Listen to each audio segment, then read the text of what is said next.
After the Battle of Fredericksburg, that's December of 1862, the armies go into a kind of a long lull throughout the winter. The Union Army gets a new commander. Ambrose Burnside is relieved, and Joseph Hooker assumes command of the army. And he'll spend the next few months, March, April, May, getting the army ready for this fight. And he'll make his move in late April of 1863. Having kind of learned the lesson of directly attacking Fredericksburg, Hooker's not going to do that. He's going to split his army into a couple pieces and take the bulk, nearly 90,000 Union soldiers, about 12 miles west of Fredericksburg, to an area called Chancellorsville. Now, the suffix "ville" sure seems like a town, but it was actually just one big brick building, Chancellorsville. Joseph Hooker will take that as his headquarters, and in broad strokes, Hooker's game plan is to use his two separate pieces as a vice and a hammer. The 30,000 or so remaining in Fredericksburg are kind of a diversionary force. The 90,000 will come in, hopefully behind Robert E. Lee, and between those two forces, they'll squish him. That's the plan in broad strokes. Robert E. Lee is at a disadvantaged position. Because the armies had been in Northern Virginia for so long, Lee does not have enough forage to feed his army, and so he's been forced to detach nearly 20,000 of his soldiers who will not take part in the Battle of Chancellorsville. So Lee is outnumbered almost 2.5 to 1. Joseph Hooker is pretty confident and says the Army of Northern Virginia, that's the Confederate Army, is the legitimate property of the Army of the Potomac, the Union Army. So Hooker's feeling pretty confident.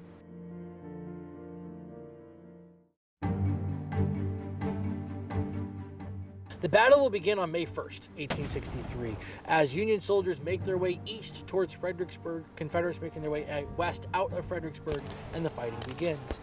Hooker will become a little bit cautious. He loses a little bit of that bombastic nature, and he orders the elements of his army to retreat back towards Chancellorsville to begin digging in.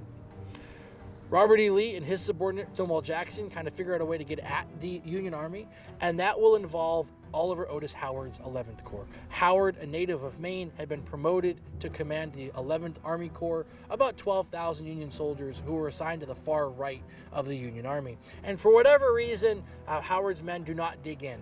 Howard probably, quite frankly, bears a little bit of blame for that, so we'll throw the native son of Maine under the bus just a little bit. But Jackson and Lee will focus their efforts on Howard's men on May 12th.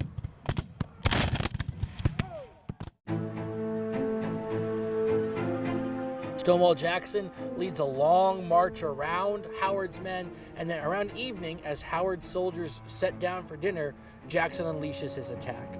Howard's soldiers try to defend themselves, but it's just too many Confederates, and they're in a bad spot, and so the 11th Corps breaks in confusion. Stonewall Jackson soon thereafter is wounded by his own men, a mistaken identity in the middle of the night, which sets up the scene on May 3rd, 1863, the main climactic event of the Battle of Chancellorsville.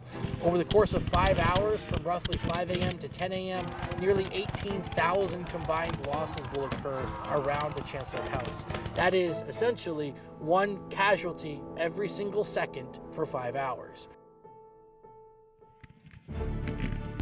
Maine units will take part in that fighting throughout the morning of May 3rd. In the 3rd Army Corps, you're going to have the 3rd and 4th Maine Infantry fighting in an area known as Fairview, attacking and counterattacking before finally being repelled and forced to retreat because of high casualties and low ammunition. You have the 5th Maine Artillery, unlimbered in the front yard of the Chancellor House, firing at these advancing Confederates. The battery commander, Captain George Lepian, is mortally wounded, and he is replaced by Greenleaf Stevens, who will command the battery at Gettysburg and thus earn the name of the spot Stevens Knoll outside of Gettysburg. While all of that is occurring, 12 miles east of Chancellorsville is the town of Fredericksburg. And those 30,000 or so Union soldiers who have been left behind have a battle of their own called the Second Battle of Fredericksburg. And they will attack a contingent of Confederates led by Jubal Early outside of Fredericksburg. And they attack the very infamous Marye's Heights. Now, 7 months earlier, in December of 1862, Marye's Heights had been studded with Confederate artillery and Confederate infantry, but that is no longer the case. There is not nearly as many Confederate soldiers and not nearly as many Confederate cannon. That will allow the Union soldiers actually to seize Marye's Heights and capture it. One of the units that did so was the 6th Maine Infantry, who take part in the attacks at the Battle of 2nd Fredericksburg, and actually seized the day, seized the heights. One of the captains of the 6th Maine was a man named Sewell Gray. who was writing a memoir and a diary right before the attack, and his last entry talks about how it was a great sunny day and how they're about to go in. And then in the subsequent fighting, Captain Gray was killed. So his last diary entry is pretty touching if you read back on it with hindsight.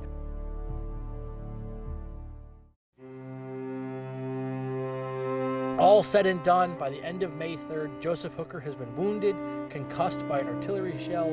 He is dazed, he is confused, and he orders the Union Army to fall back. So the Battle of Chancellorsville, against kind of all odds, is a Confederate victory. Robert E. Lee suffers nearly 20% losses, so we can question whether it was a victory that was worth the cost. But it was the battle victory at Chancellorsville that convinces Robert E. Lee to bring the army, his army, north once again. He had attacked in the fall of 1862, culminating in the Battle of Antietam in Maryland. He's going to attack again. This time, his invasion will culminate at Gettysburg, Pennsylvania, 2 months later. Thanks for watching. And don't miss a single episode as we delve into the fascinating history of Maine's role in the Civil War. Please like and subscribe now.